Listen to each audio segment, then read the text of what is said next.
I found out that 65% of our adult population has been diagnosed with at least one chronic disease. And the course of action was medication.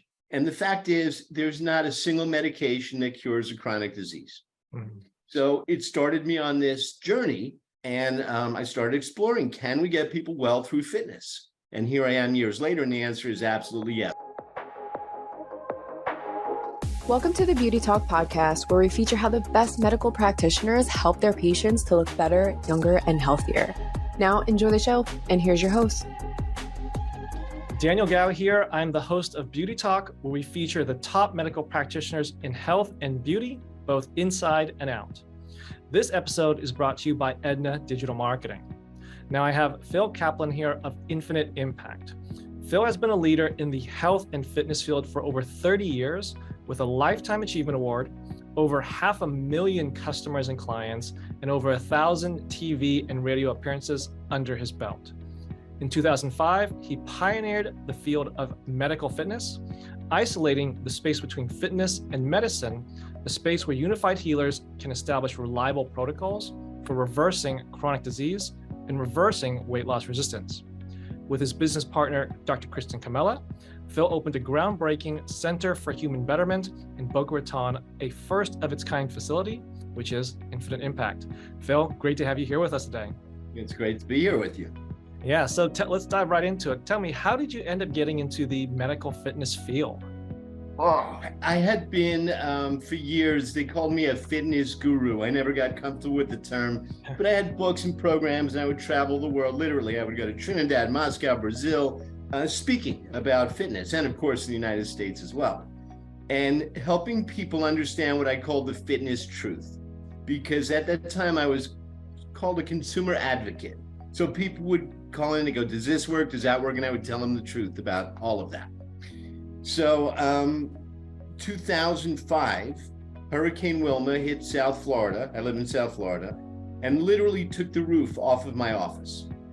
So I came in the next day, I saw the sunlight, no roof at all. Following day, tropical storm came, flooded the whole place, and everything was ruined. I'm answering your question. I'm taking a long way to get there. No worries. Within 3 or 4 months, everything was fixed. We tore out all the rotting drywall, all the rotting carpet. The office looked better than ever. We had a training studio, a fulfillment center, a conference room, and I started getting some very weird symptoms. And I started to develop a stutter, and I was having trouble with balance, and then I started to develop tremors. And I went to a doctor who sent me to an allergist, who sent me to a pulmonologist, and everyone diagnosed me with something, but it didn't seem to be the right thing. So I wound up going for 3 days of neurological testing, and then I'm told that I have Parkinson's. It's 2005. Wow. That was a bad day. At the time, my daughter was 2 years old, and I just was having a vision of my daughter feeding her drooling dad in a wheelchair from a spoon. But the next day, I woke up, and Daniel, I don't know where this thought came from, but I thank God every day that it came. Maybe the doctor was wrong. I don't know, but it showed up. And it started me on this obsessive hunt to find out what was really wrong. And after going to quacks and charlatans and shamans and healers and Chinese medicine doctors and some very, very good healers, I found myself in Pocomoke City, Maryland. If you want to know how to get there, you go to the middle of nowhere and then you keep going. And I met Dr. Richie Shoemaker, who asked me on the phone, have you ever been in a damp building? And I said, yeah, my office was destroyed by a hurricane. Well, I went to see him, and it turned out I had mold toxicity. It was not Parkinson's. And within 10 days of getting the proper treatment, every symptom went away. Wow. So how did I get into medical fitness? After that experience, I started feeling almost guilty. Like, why am I focusing on people getting great glutes and great abs when look how many people are likely being misdiagnosed perhaps, or told that they have a condition that they may not need to have. And as I started to explore that world, I found out that 65% of our adult population has been diagnosed with at least one chronic disease. And the course of action was medication. And the fact is, there's not a single medication that cures a chronic disease. So it started me on this journey, and I started exploring, can we get people well through fitness? And here I am years later, and the answer is absolutely yes. But that was the turnaround in my career that led me into this field of medical fitness. And although I'm a big fan of doctors, and I work with many of them, the medical field, allopathic medicine, I would say, is impotent when it comes to curing chronic disease. I can compliment doctors in our medical field all day long with sincerity, except in that realm. So I said, there's some work to do. And I started teaming up with great physicians and great practitioners and bringing together health clubs and hospitals. And ultimately, I developed programs that help people reverse chronic disease, meaning they were diagnosed with type 2 diabetes. They lived as if they took metformin or glucophage. They went through the program. They didn't have diabetes anymore. Wow, now, that's incredible. I'm not supposed to say that we cure chronic disease. But I will say most of the people who come to us with chronic disease after going through our programs don't have it any longer. Wow, that's incredible. Yeah. That's incredible. And we were talking about this before the show, but you have an image of a phoenix behind you. Yeah. That there's no better, I guess, mythological animal that would relate to your story. I mean, is that kind of what led to having that phoenix there? It's interesting. When we develop programs, we, everybody would say you have to customize a program to the individual. But I found that there are certain things that work for people. So for example, biomechanically, when I bend my leg, I bend it from my knee. I'm guessing you do the same, as does my neighbor, as did my grandmother. We all biomechanically move the same, so we can develop protocols that work for everyone. We all require proteins, carbohydrates, so we can design fitness and nutrition programs that work for everyone. Then we have to look at the individuality and say, how do we modify this for this person? So I broke the programs into 3 different levels. The top level is called the thoroughbred. This is somebody who's already fit, but wants to be more fit. They want to be faster, bigger, stronger. It's a different mindset. It's a different physicality. On the other end of the spectrum, I have the chrysalis. The metaphor is the caterpillar who has never quite been a butterfly.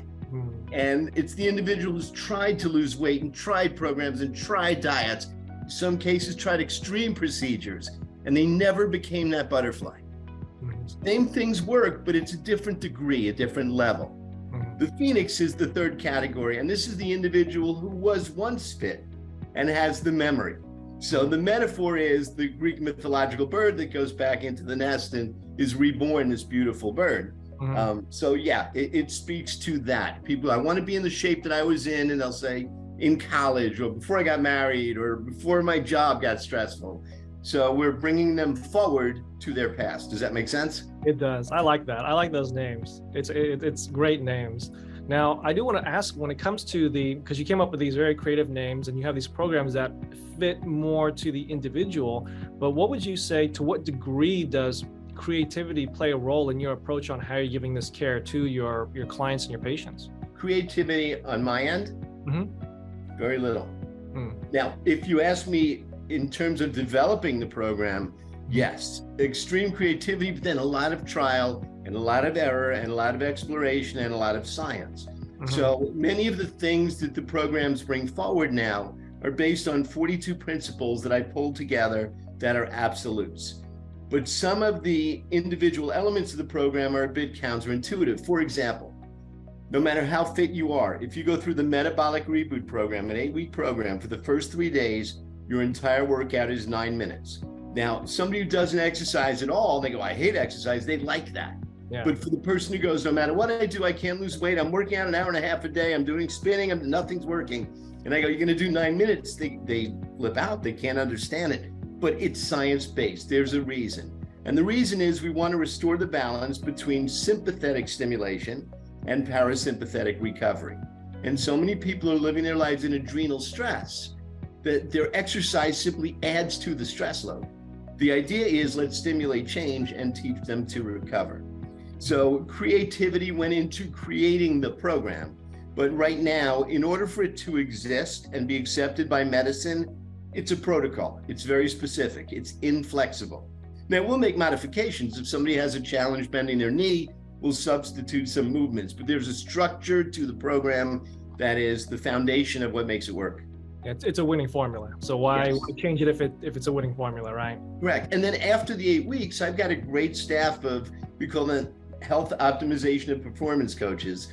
They all have advanced degrees. I don't like to just call them trainers because they're more than the typical trainer, but then they can customize anything, and creativity plays a major role. But in terms of bringing people back to their best, restoring the innate healing power that they once had, the program works as is. Got it. Now, we talked about this a little bit already, but could you kind of clarify a bit more? What's the biggest problem they have when they come to you? I'd say that there are three in terms of the most common, but the net gets a little wider than that. So the most common are blood sugar irregularities, so we would call that type 2 diabetes or pre-diabetes, hypothyroid conditions, and weight loss resistance. No matter what I do, nothing works. I can't lose weight. I've tried everything. Those are the three. But we also deal a lot with pain. And we also have metabolic syndrome and high blood pressure. But the truth is, in all of these cases, we need to restore the healing power that is within them. And I know that sounds a little trite, because historically the medical field treats everybody differently. We give you a code and then we give you a medication.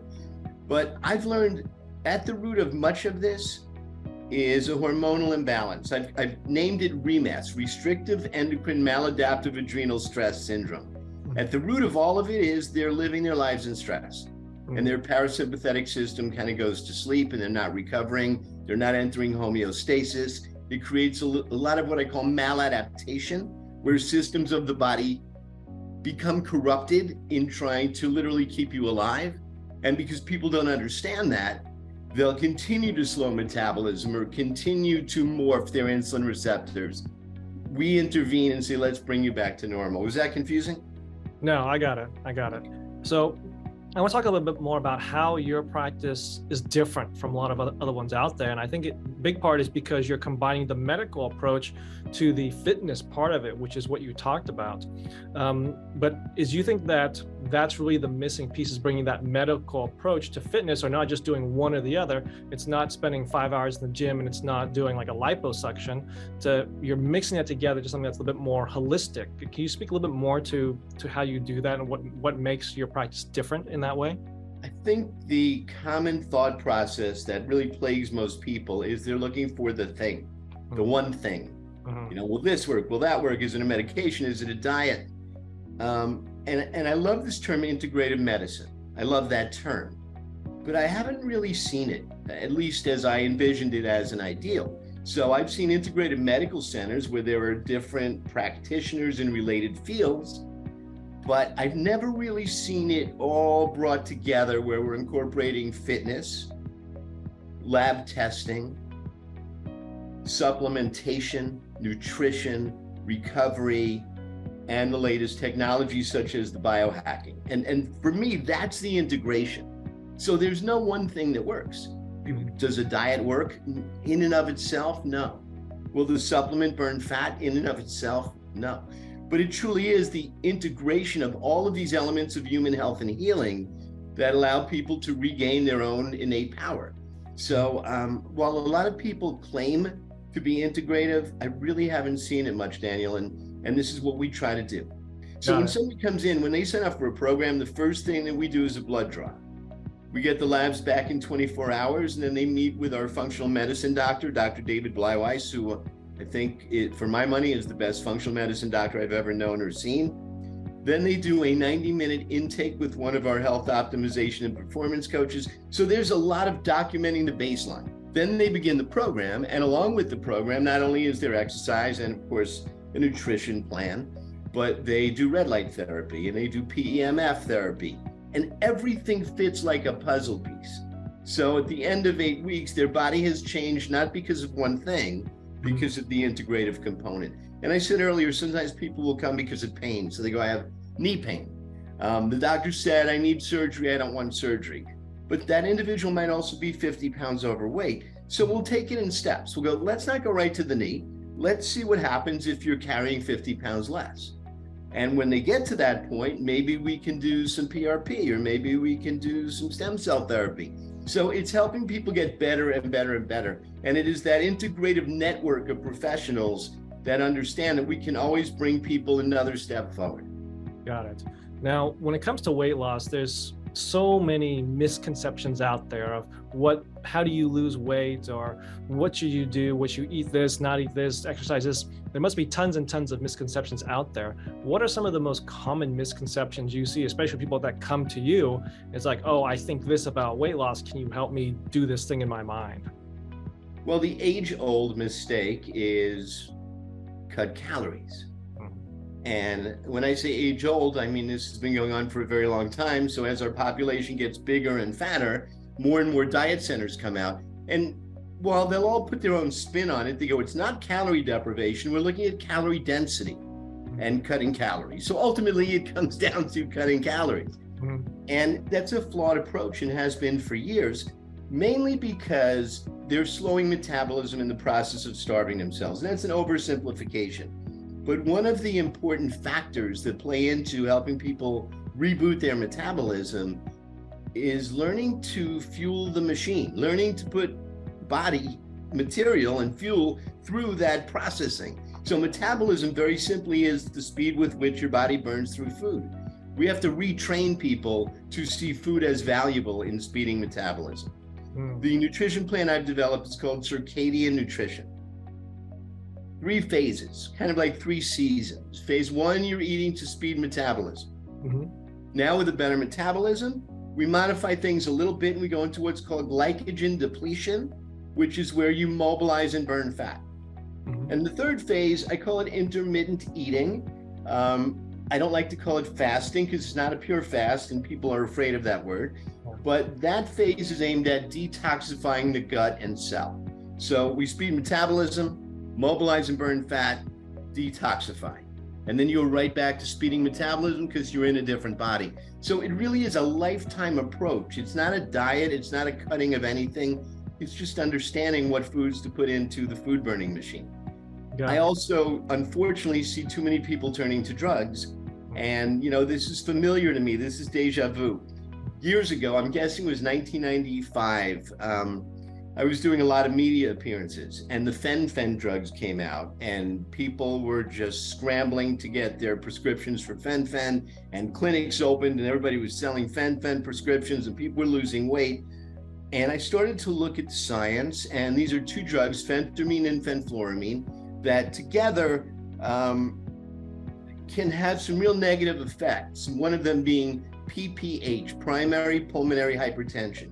If you develop PPH, you either die or you get a heart and lung transplant and probably die shortly thereafter. So I started doing these media appearances warning people, and that got me a lot of exposure back in the day, but ultimately it all blew up. And I've seen this happen with orlistat. I could name all the weight loss drugs. They come out, they make a big splash, but because people don't understand the mechanisms, they don't see the danger. And it's kind of happening again. So when you ask the mistakes, looking for yet another diet when diets have failed you, or believing somehow a drug will come up and rescue you. The truth is we all have the power, just nobody's teaching people how to access it except us. Yeah, no, that's a great explanation. Now, when it comes to, because you talked about your program and how you have this process that goes into it, how do you balance the keeping their motivation there, but also making sure they get the results? Because I'm sure you get some people that they've never exercised a day in their life and they're not so eager to do it. And you get some people who are very motivated about it. So how do you do that balance? Well, there's another component of it. There's the exercise, there's nutrition, and then there's mindset. And, Daniel, I've learned, for me, I always wanted to understand influence and psychology, and I'd be fascinated by hypnotists on stage. I still don't know if it's real, or I'd be I remember seeing Paul Simon in Central Park, him and a guitar, just him, and impacting millions of people. And I always just wondered, how do you get that superpower to influence people? So I studied it, but I had a hard time because for me, everything was physical. Studying exercise physiology, kinesiology, you have an imbalance between the hamstrings and the quads, you work the hamstrings more. It's physical. I learned that a thought is physical. Dendrites connect. It's minute and we can't see with the naked eye, but it's happening. And that led me to explore neuroplasticity, which helped me to identify three, I'll call them players. They're almost like mind muscles. One is the EEM, the emotional experiential memory. This is your protective mechanism that wants to keep you safe. But sometimes it gets programmed not really with your best interest in mind. The prefrontal cortex is where you create new possibility. And many people never access that, so that they can't even think of a different outcome. And the third is the reticular activating system, which is what we focus on. And in most people, that gets programmed automatically. They don't take conscious responsibility for it. So when you say, how do we motivate people? I use those three brain parts, the EEM, the PFC, and the RAS, as muscles, and give them specific exercises that exercise their ability to envision a different future and to identify when they're being held back by a thought that is not serving them. So it's a part of it. And everyone who goes through the program must keep a journal. And at first, lots of people, I don't need that. That's stupid. It's not. The first day we have them do an I am exercise. And they have to just write down an I am statement. And as silly as that sounds, I meet a lot of people who the first time they meet me, they say, I am diabetic. And it's a label that a doctor gave them that they've accepted, and it becomes their identity. So I've learned to ask them when they say things like that, they go, I am hypothyroid. I'll say, are you a cold? And they look at me funny. They go, am I what? And I'll say, are you a cold? And they go, no, I'm not cold. I go, no, are you a cold? And they go, I don't know what you're talking about. I said, do you ever have like a runny nose and a scratchy throat? And they go, yeah. And if somebody says, how are you? What would you say? And I say, I have a cold. Well, why don't you say I am a cold? Well, because I'm not. I know the cold is going to go away. So there's a difference. When you say I am diabetic, there's this ingrained belief that this has become your identity. So we have to start by them changing their programming and saying, I am capable of changing my health. So we integrate this into the program, and it's simple, but it's highly effective. So they are motivated by a coach. They do get a trainer through the program. They get a lot of support materials, but the mindset is a vital piece of this. Yeah, that's fascinating. I've never heard of anyone explain a weight loss program with that much depth to the mental part of it. I mean, part of it's just motivation, be motivated, like what's your goals, what's your dreams? Okay, focus on that. But no one's ever explained it like you have. And it's part of the identity. Now, I'm sure you must have had some very challenging cases throughout your career. Could you tell maybe a story about one that was particularly challenging and really how you were able to get them that successful outcome at the end? There were so many. And I remember this one woman who came in and she was very overweight and she was broke down crying. And she had gone for some surgeries and they didn't go well, weight loss surgeries. And she was at the end of her rope. And we spoke about what she's going to do. And she again burst into tears. And I said, why are you crying now? We're talking about a positive outcome. We're looking ahead. She goes, I have a phobia of exercise. I said, what do you mean? She goes, every time I try to exercise, I break into tears. So when you talk about a challenge, and I remember we started by having her stand up and we had a bar and a squat rack. And I said, all I want you to do is put your arms out, hold on to the bar and just move toward it and push yourself back. And that's where we started. End of the story is she wrote me this beautiful letter with pictures of her on a jet ski. And it's just that willingness to meet people where they are and take them one step forward. So I have so many stories like that where they come in pieces and we've just got to put it back together. But nobody's ever taken the time to understand how we fix the mindset to get them to make the changes. And if they don't fix the mindset, they ultimately get discouraged. Lots of people come in with false beliefs. They expect it to happen instantly or overnight. But give it 8 weeks, you're going to see a radical change. And the best part is, this is not an 8-week program. This is a program for the rest of your life. It just takes 8 weeks to experience it for the first time because you learn the principles. You continue this going forward. Yeah, that's an incredible story. And I'm sure you have a lot of other ones as well. You just have a ton of these people who come to you, need help, and then you're able to almost work miracles for them. The miracle is truly the human body. Honestly, like they do say that. They go, it's a miracle. You guys are amazing. And I even get mad at my staff when they'll do at the end of 8 weeks, we do an outtake where we do the reassessment. And they come and they go, this person lost 23 pounds and it's amazing. And I get mad at them. I go, it's not amazing. It's what we do. I don't want you to find that amazing. But what is amazing is these people really had the power all along. It's just, as I said earlier, nobody ever gave them the user's manual. They don't know how to release it. Mm-hmm. So when they start to go through it and they go, wait a minute, I'm eating more food and I've lost 2 pounds. Mm-hmm. Suddenly the thought process starts to change. Mm-hmm. 9 minutes of exercise and I'm feeling better. So as they begin to accept it and know the right clues to look for, they're not supposed to get on the scale for the entirety of the 8 weeks. Wow. That's self-defeating. Yeah, that's incredible. I mean, since this is such a, I guess I won't say newer field, because I haven't heard of many people coming up with any type of approach like this before, where do you think the future of medical fitness is going? I'm very thankful that I met Dr. Camilla, who you know, and I believe you're going to do an interview with her, because I had learned through a series of events and years and experiences how to transform bodies working with the exercise, nutrition, and mindset. I didn't know Dr. Camilla, but she was a revered stem cell scientist learning to work from the cell outward. So when the two of us came together, it was like this eureka moment, like we've got it now. So it's not just medical fitness, it's really respecting the science and taking the best elements of fitness and marrying them with the best elements of medicine. And I honestly, I don't know where the field is going, because fitness is more speaking to the fit and the near fit. Near fit meaning they go, I just had my second baby, I gained 15 pounds, I want to get back in shape. And medicine is more about medications and prescriptions. So I know where we're headed. I hope that we're pioneers in the field, and I hope that medical fitness follows. Okay, that's a great way to answer it. Now, Phil, I have one last question for you, but before I ask it, I want to point people to your website at infiniteimpacthealth.com. That's it.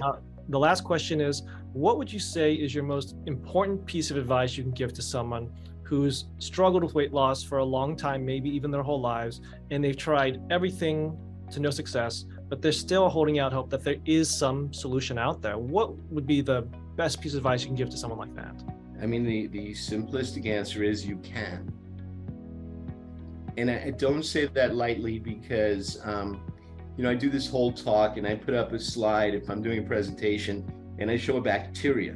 And I warn people that there's a horrible bacterial invader. It's called the Aurelius cantorellemius. And I spell this out and people get very concerned.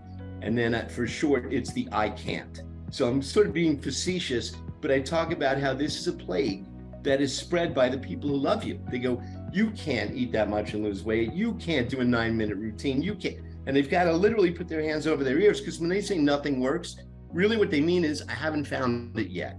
And I think that, when they understand the 42 principles that we share, or even the concept of synergy, the right nutrition, moderate aerobic exercise, and a concern for muscle, all three of those must be in place for anything to work.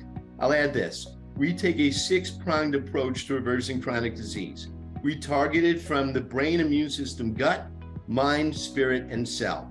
All of those factors have to be in place. So if they look at their past and go, I can't because nothing worked, the change in thought process is, you've just been trying the wrong things. And I think one of the most powerful statements that I make that people respond to in a seminar setting is, you are not a victim of your metabolism. You're the creator. Because as long as they're going through life going, I have a rotten metabolism, my mother had a bad metabolism, my grandmother had a bad metabolism, I was just in the wrong line on metabolism day.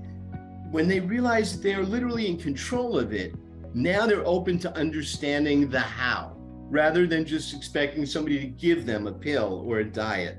So honestly, anybody can improve their health. To what degree? I don't know. Let's find out.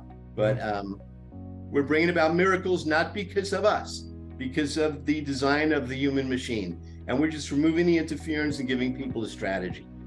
Got it. Well, there you have it. Phil Kaplan sharing his expertise and just incredible information.